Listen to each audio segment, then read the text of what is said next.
یاد رکھیں جو وارث والے ہیں، وارث والے ان کا رنگ اور ہے، جو ماننے والے ہیں ان کا مزاج اور ہے۔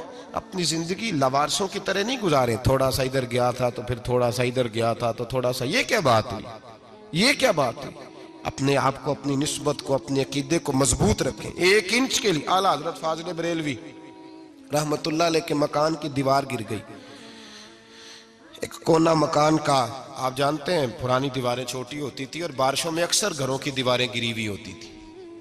ایک سائیڈ کی دیوار گر گئی تو اس کونے میں ہندوؤں کا گھر تھا۔ اب مستری صاحب رات کو آئے، ان سے بات ہوئی تو کہنے لگے سویرے کام شروع کروں گا۔ کہا 1-2 صاحب نے کہ ہندوؤں کا گھر ساتھ ہے اور وہ دشمن بھی بڑے زیادہ ہیں، تو رات کو ہی ہو جائے۔ کہنے لگا جی نہیں، میری مجبوری ہے، مزدور کہاں سے لاؤں گا، بڑے معاملات ہیں، سویرے شروع ہوگی۔ اب رات کو مولانا ظفر الدین بہاری علیہ رحمہ کہتے ہیں بچے مدرسے کے، باقی سارے لوگ، سب کو جمع کیا گیا، چونکہ اس طرف سے تھوڑا خطرہ تھا ہندوؤں کی جانب سے۔ کہا جناب یہ بڑے دشمن ہیں اسلام کے، تو اس طرح کرو کہ 2-3 بچوں کی ڈیوٹی لگائیں یا کچھ لوگوں کی یہاں رات کو پہرا دیا جائے۔ ٹھنڈ بھی بڑی زیادہ تھی، کھڑا ہونا بھی مشکل تھا۔ اعلیٰ حضرت رحمت اللہ علیہ عشاء کی نماز کے بعد جلدی حجرہ خاص میں تشریف لے جاتے تھے۔ اس رات جب دیکھا نا باہر شور ہو رہا ہے تو اسی طرح سر پہ ایک رومال لپیٹا تو باہر آ گئے۔ کہنے لگے کیا شور ہے؟ کہا حضور سردی ذرا زیادہ ہے تو یہاں کسی کی ڈیوٹی لگانی ہے پہرے کی۔ 2 منٹ خاموش رہے، پھر فرمانے لگے کوئی ضرورت نہیں، جاؤ سو جاؤ سارے جا کے، کوئی ضرورت نہیں، جاؤ اپنے اپنے گھروں کو، کوئی حاجت نہیں، پہنچ جاؤ۔ کہا حضور مہربانی کرے، وہ طے ہونے لگا تھا۔ فرمایا میری وجہ سے کیوں کوئی ساری رات بیدار رہے، جاؤ تمہیں کہا نا آرام کرو۔ لوگ سو گئے۔ صبح فجر کی نماز پڑھ کے اعلیٰ حضرت رحمت اللہ تعالی علیہ جب سیڑھیاں اتر رہے تھے رضا مسجد کی، تو وہ جس ہندو کی جانب سے زیادہ خطرہ تھا وہ سیڑھیوں پہ بیٹھا تھا، مسجد کی سیڑھیوں پہ۔ سب لوگوں کی توجہ ہو گئی، کہنے لگا مولانا میں کلمہ پڑھنے آیا ہوں، مجھے کلمہ پڑھا کے مسلمان کر دیں، میں کلمہ پڑھنے آیا ہوں، مسلمان کریں۔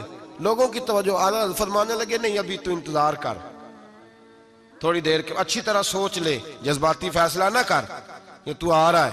یہ کہہ کے جب 2 سیڑھیاں نیچے اترے اس کے پاس سے تو اس نے پیر تھام لیے، کہنے لگا اب ایسے تو نہ کرو، رونے لگا۔ اعلیٰ حضرت رحمت اللہ نے کلمہ پڑھایا، کچھ باتوں کی نصیحت فرمائی، تشریف لے گئے۔ گھیرنے والے گھیر کے بیٹھ گئے، کہنے لگے ہمیں بھی بتا بدلا کیسے ہے۔ کہنے لگا دیوار گر گئی، آدھی رات کے وقت، آدھی رات تک انتظار کرتا رہا، پہرے دار کوئی نہیں، تو 2 تلواریں لے کر جب میں ان کے مکان کی جانب بڑھا، میں نے کہا آج گردن کاٹوں گا اور کاٹ کر کے نکلوں گا۔ کہتا ہے جب میں قریب آیا تو 2 شیر کھڑے تھے، اوپر سے پلٹ کے آیا تو پھر کھڑے تھے، ادھر سے پلٹ کے آیا تو پھر کھڑے تھے۔ فرماتے ہیں میں 2 گھنٹے کے بعد آیا تو پھر پلٹ کے کھڑے تھے، میں پھر 1 گھنٹے کے بعد آیا، سحری کا وقت ہو گیا تو پھر پلٹ کے کھڑے تھے، اب میں ڈر کے بھاگا۔